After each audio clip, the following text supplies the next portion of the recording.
భారత రైళ్లను పేల్చివేసేందుకు పట్టాలు తప్పించాలన్న కుట్రలను రైల్వే ఛేదించింది. చివరి నిమిషంలో కనిపెట్టడం వల్ల పెను ప్రమాదాలు తప్పాయి.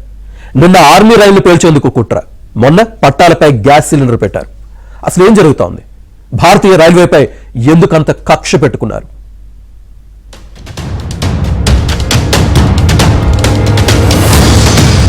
దేశంలోని పలు ప్రాంతాల్లో రైళ్లను పట్టాలు తప్పించేందుకు చేసిన కుట్రలు ఒక్కొక్కటిగా బయటపడుతున్నాయి. రైల్వే వ్యవస్థను ఇబ్బంది పెట్టడం ద్వారా దేశ ప్రతిష్టను దెబ్బతీయాలని ప్రయత్నిస్తున్నారు. వారిలో కొందరు ఉన్మాదులైతే మరికొందరు ఉగ్రవాదులున్నారు. ఉత్తరప్రదేశ్లోని కాన్పూర్లో రైల్వే ట్రాక్ పై గ్యాస్ సిలిండర్ ను ఉంచి రైలును పట్టాలు తప్పించేందుకు గుర్తు తెలియని దుండగులు ప్రయత్నించారు. కాన్పూర్ నుంచి ఫతేపూర్ కి వెళ్లే ఢిల్లీ హౌరా రైల్వే ట్రాక్ పై రైల్వే సిబ్బందికి తెల్లవారుజామున ఎల్పీజీ సిలిండర్ కనిపించింది. ఎమర్జెన్సీ బ్రేక్ వేయడంతో రైలు ఆపి పెను ప్రమాదం తప్పించారు. తర్వాత అది ఖాళీ సిలిండర్ అని తేలింది. सिलेंडर खाली था, भरा हुआ नहीं था. उसको हटा के फिंगरप्रिंट और एफएसएल डार्क स्क्वाड ये सारे टीम्स मौके पर आके जांच शुरू किए हैं. अभी किसी नतीजा पे हम लोग नहीं पहुंचे हैं, लेकिन मैं इतने कहना चाहता हूं, उत्तर प्रदेश पुलिस, जीआरपी और शासन रेलवे सुरक्षा, रेल पटरी की सुरक्षा, यात्रियों की सुरक्षा, इन विषयों में गंभीर है. जैसे आप लोगों ने पिछले घटना का भी जिक्र किया है, पूरा हम लोग लगे हैं घटनाओं को अनावरण करने में. इससे पहले जो घटनाएं हुई है ज्यादातर अनावरित हो चुकी है. మధ్యప్రదేశ్లోని బుర్హాన్పూర్లో ఆర్మీ రైలును పేల్చివేసేందుకు ప్రయత్నించారు. సబీర్ అనే నిందితుడు రైల్వే ట్రాక్ పై 10 డిటోనేటర్లను అమర్చాడు. నిందితుడు సబీర్ రైల్వే ఉద్యోగి. ఇలా చేయడం వెనుక అతని ఉద్దేశం ఏమిటన్న దానిపై ఎన్ఐఏ, ఏటీఎస్, ఆర్పీఎఫ్, రైల్వే మంత్రిత్వ శాఖ దర్యాప్తు చేస్తున్నాయి.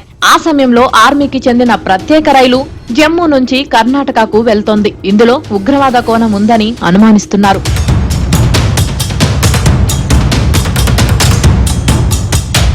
డెహ్రాడూన్ ఎక్స్ప్రెస్ ప్రయాణిస్తున్న ట్రాక్ పై టెలికాం పాత 7 మీటర్ల ఇనుప స్తంభాన్ని ఉంచారు దుండగులు. అది గమనించిన లోకో పైలట్ వెంటనే బ్రేకులు వేయడంతో ప్రమాదం తప్పింది.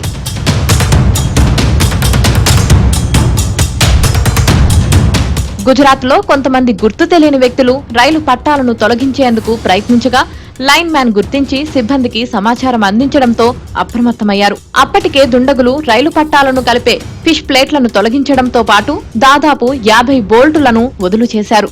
వెంటనే ఇంజనీర్లు వచ్చి రిపేర్లు చేశారు. బఠిండాలో రైలు ప్రమాదానికి జరిగిన కుట్రను ఛేదించారు. గూడ్స్ రైలు వెళ్లాల్సిన రైల్వే ట్రాక్ పై 9 ఇనుప రాడ్లు కనిపించాయి. లోకో పైలట్ అప్రమత్తంగా వ్యవహరించడంతో పెను ప్రమాదం తప్పింది. తెల్లవారుజామున 3 గంటలకు Bathinda to Delhi railway track గుండా గూడ్స్ వెళ్తున్నప్పుడు ఇవి కనిపించాయి. ఏడాదిలో 20 సార్లు ఇలాంటి కుట్రలు బయటపడ్డాయి.